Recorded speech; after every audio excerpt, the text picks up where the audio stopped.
তেলটা গরম হয়ে গেছে, তো আমার শুটকিটা দিয়ে দেবো।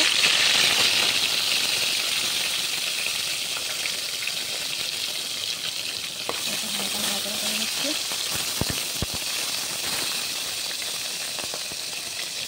আজকে রেসিপিটা আমি শসা দিয়ে রেসিপি বানাবো, শুটকি দিয়ে। তো এখন আমি শুটকিটা ভাজি করে নেব। দেখো আমার শুটকিটা ভাজি হয়ে গেছে। আমি এখন দিয়ে দেবো পাঁচফোড়নটা।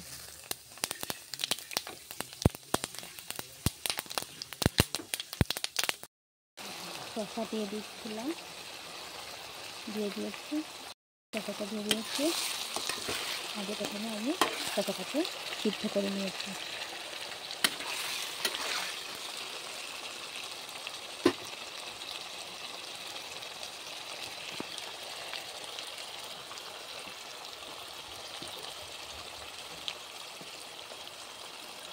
আমি পরিমাণ মতো করে নুনটা দিয়ে দিচ্ছি। এখন দিয়ে দিচ্ছি হলুদ,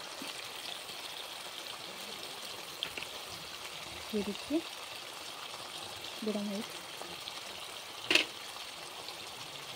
দিয়ে দিচ্ছি জিরে। জিরেটা আমি ভুলে গেছি, তাই আমি তাড়াতাড়ি রান্না করেছি, তো তাই জিরের নামটা ভুলে গেছি, তো তাই আমি বলতে দেরি হয়ে গেছে। হালকা নাড়াচাড়া করে নিয়েছি। এখন দিয়ে দেবো ভেজে রাখা শুটকিটা।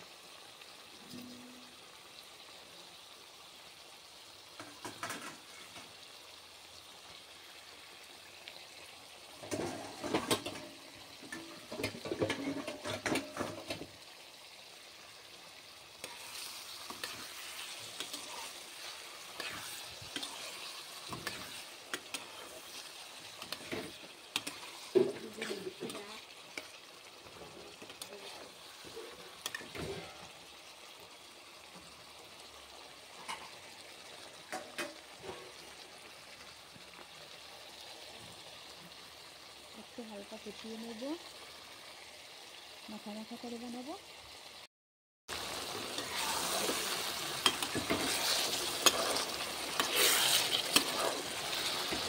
এই যে দেখো আমার শুটকি তরকারিটা হয়ে গেছে।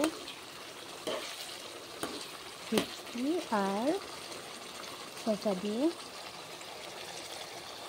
রেসিপিটা এভাবে বানালাম। তো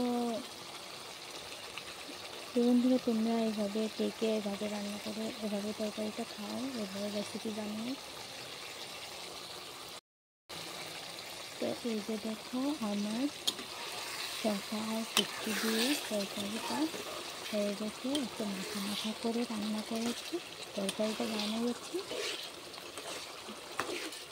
তো কে কে খাবে চলে আসো।